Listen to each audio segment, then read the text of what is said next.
তো আজকে চলে আসলাম শিমলাবাড়ি ফুটবল খেলা দেখতে। শিমলাবাড়িতে যে ফুটবল টুর্নামেন্ট চলছে, তো এখানে আসার পর দেখলাম যে খেলা শুরুই হয়নি, অনেক দেরি করেছে। মানে আমরা দেরি করে গিয়েছি, এখনো খেলা শুরু হয়নি। আমরা একদম নিশ্চিত ছিলাম যে সন্ধ্যা হয়ে যাবে। তো প্রথম খেলা হচ্ছে আসাম আর হচ্ছে শিমলাবাড়ি বুলেট সংঘ।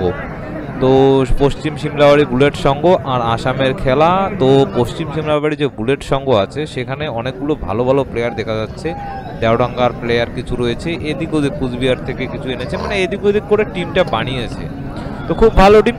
তো এটা আমরা নিশ্চিত ছিলাম যে ওই টিমটা অনেকটা ভালো খেলবে। তো আজকে খেলার পুরো আপডেটটা এই ভিডিওর মাধ্যমে দিয়ে দিচ্ছি, কারণ এই একটা খেলা শেষ হতেই প্রায় মোটামুটি সন্ধ্যা সন্ধ্যা ভাব এসে যায়, আর আকাশও ফট করে খারাপ হয়ে যায়। তো দ্বিতীয় খেলার ভিডিও আমি কিন্তু করিনি, শুধু প্ল্যানটি হয়েছে দ্বিতীয় খেলাটা, সেই ভিডিওটা আমার করা আছে, ওটা আমি ছাড়বো। আর এই প্রথম খেলার ভিডিওটা আমরা করেছি, ক্যাপচার করার চেষ্টা করেছি।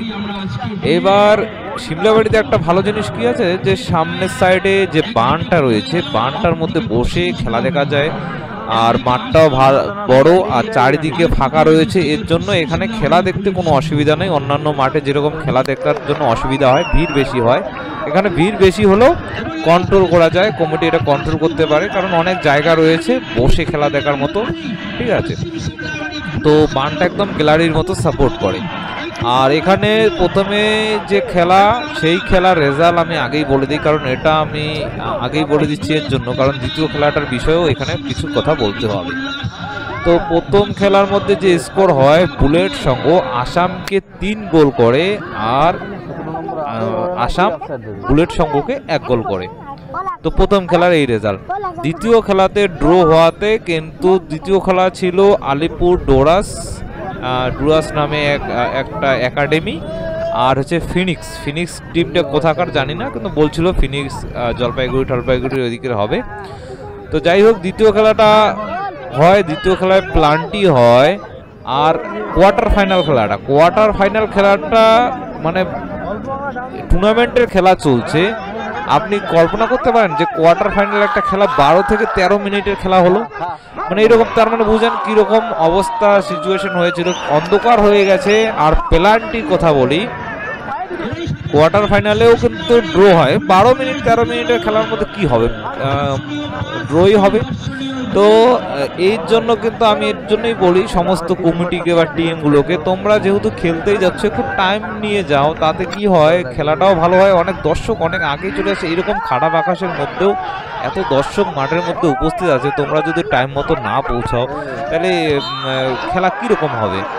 তো এইরকম হচ্ছে একটা সিচুয়েশন। আর প্লান্টিকে তো আরও হাস্যময় কাণ্ড হয়ে যায়। 9 জন প্লেয়ারের টুর্নামেন্ট এটা চলছে, 9 সেটের খেলা।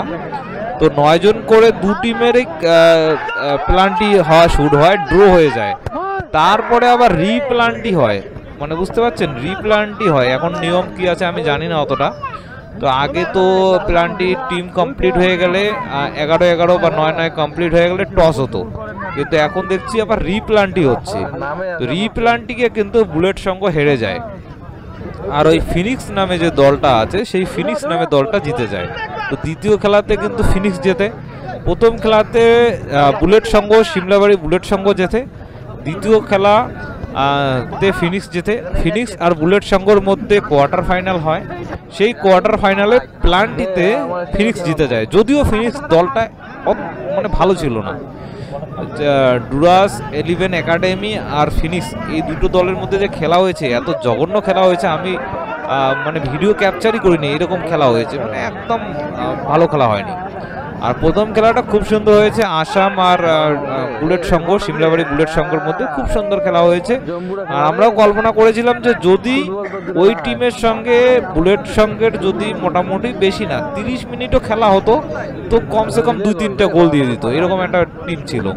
কিন্তু ওই টিমটা নেমে এমন টাইম কাটাচ্ছিল, এদিকে বল শোটাচ্ছে, আউট করে দিচ্ছে, ডিফেন্স করে খেলছে, কোনো অ্যাটাকিংয়ে যাচ্ছে না ফিনিক্স দলটা এই আপনাদের বুলেট সংঘের সঙ্গে। তো এরকম পরিস্থিতিতে সন্ধ্যা হয়ে গেল, প্লান্টি হলো, 9টা করে শুট হলো, ড্র হয়ে গেল, আবার রিশুটে কিন্তু ফিনিক্স নামে দলটা জিতে যায়।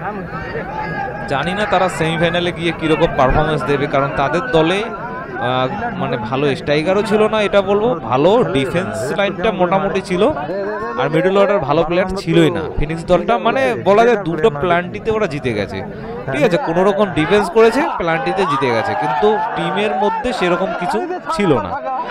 তো এটাই ছিল। কমিটিকেও আমি অনুরোধ করবো একটু খেলাটা আপনারা তাড়াতাড়ি শুরু করার চেষ্টা করুন।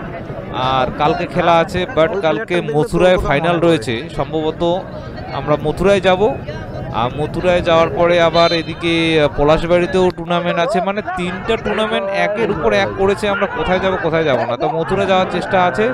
তো কালকে আবার আপনাদের সঙ্গে ভিডিওতে দেখা হবে। তো আজকে আমি পুরো আপডেটটা দিয়ে দিলাম আজকে সিমলাবাড়িতে কি হয়েছে। তোমরা চ্যানেলটাকে ইউটিউবে দেখে থাকলে সাবস্ক্রাইব করে দাও, ফেসবুকে দেখে থাকলে ফলো করে দাও, লাইক করো, শেয়ার করো, যত পারবে শেয়ার করবে, আর কমেন্ট করে তোমাদের মতামত জানাবে। ধন্যবাদ, ভালো থাকবে, সুস্থ থাকবে।